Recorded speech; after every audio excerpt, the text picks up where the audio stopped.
All right, so picking up where we left off, sort of a broad survey of how we would typically judge research done within a quantitative methodology using the scientific method. So this is in the paradigms, this is situated within the positivist and post-positivist realm. Now, moving back over to the qualitative world, which is where Hayes and Singh really spend their time, we're going to be moving from an idea of validity to validation, right? Of a process of creating trustworthiness. Now, I want to point your attention to the 4 positions that they map out on pages 192 and 193. One position being that we should take on all of the criteria that I just went over in the quantitative realm and use that specifically to judge qualitative research without any changes.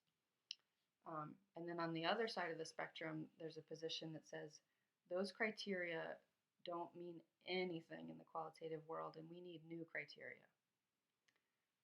I'm interested to hear what you guys think about that and if you could place yourself in one of those positions or maybe in between one of those positions. Because in some ways this does represent a big paradigmatic shift in terms of what rigorous inquiry looks like. When I was reading this chapter, I actually I thought about Kendall, Kara, and Lizzie's group. Because you guys wrote about how it seemed like in the DMT world you noticed that there's a need for some outcome research, some quantitative research, but that at the same time maybe personally you would feel more passionate or maybe more comfortable doing qualitative inquiry. So I don't know, I made a connection there. I wondered what you thought about the 4 positions. I'd be interested to hear specifically from that group. And let's remember that this really does parallel the discussion that we had in week 2 about research paradigms. It's all connected, specifically through the role of the researcher. Okay, so trustworthiness criteria. Without the scientific method to guide us, how do we evaluate the qualitative research? Because I'm just going to put it out there that if we just take that criteria without any change, then we're going to find that most qualitative research is not trustworthy at all, not valid at all. And I think that's pretty narrow-minded, I could say, or short-sighted, because I think there's something of value there. So how are we going to judge it if not by the criteria we use in the scientific method? So let's go over these criteria that Hayes and Singh lay out. We've got credibility. Is it believable? Is the study believable to you? This is really analogous to internal validity. So imagine if you read a qualitative study that looked at the experience of someone who noticed that when it was really hot outside, they liked to eat more ice cream and they did some crime. And that built an argument about how those 2 things were integral and connected. Would you buy that argument? Would that seem credible to you? Transferability is similar to external validity. And I wrote out this quote because I think it gets right to the heart of the matter. Generalizability is not the goal of qualitative research. The goal here is giving enough to the reader so that the reader can make a decision about whether or not it's relevant, whether or not it's useful. And so that's a really big shift, right? So some of us wrote critiques in our annotated bibliographies that perhaps the findings were not all that generalizable. And I think that's a critique worth thinking about. I mean, that can be true. But just because a qualitative study is not universal does not actually mean that it's not valid or that it's not useful or trustworthy. So this is one of those concepts that really goes through a process of revision, depending on what paradigm you're working from. Dependability, consistency of results. So this is analogous to reliability and asks the question, if you were to do the same inquiry again, would you get somewhat of the same results? Would you be in the same ballpark? Or are your findings just totally out there and idiosyncratic? Um,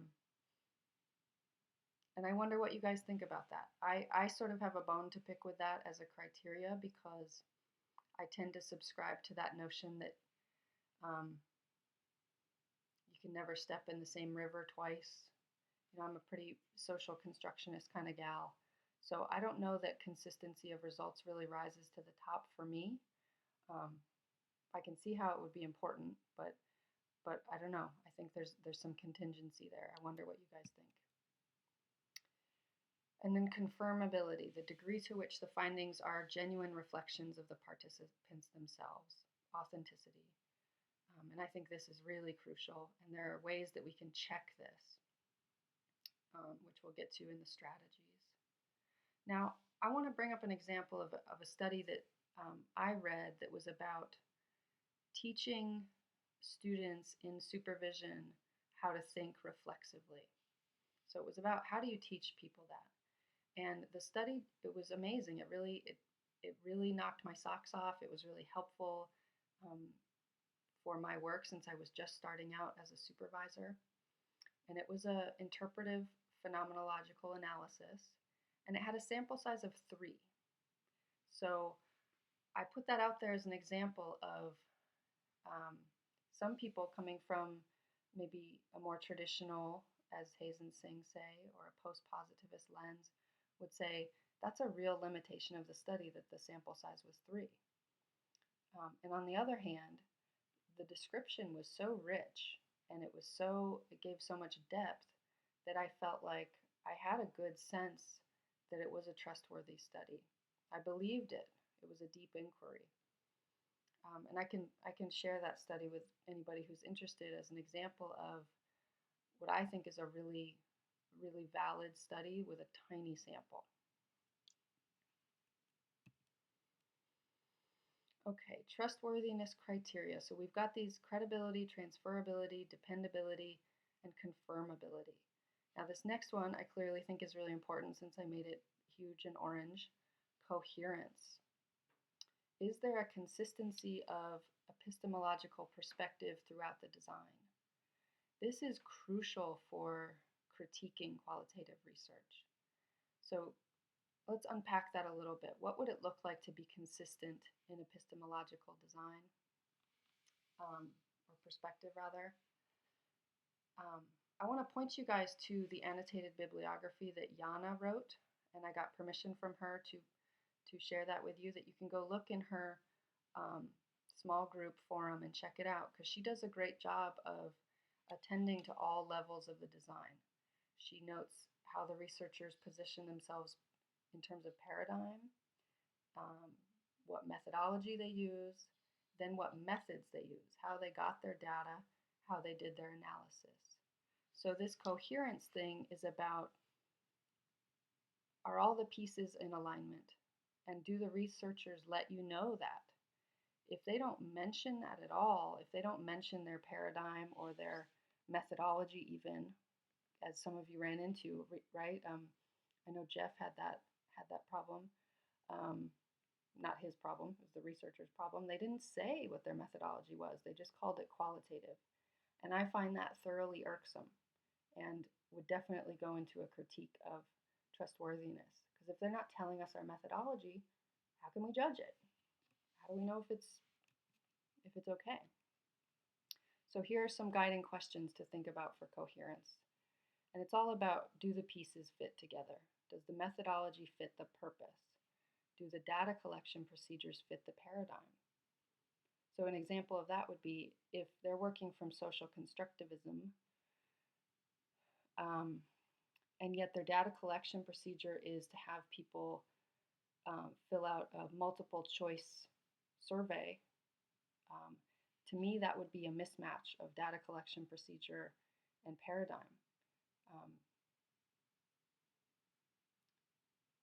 Because they're not really taking into account the social location of the participant. They're just trying to extract information. So that, to me, that's just a mismatch. And it's not to say that a multiple choice survey can't be good. It can. It's just not a fit with that paradigm. I'm going to stop the recording again to make shorter files.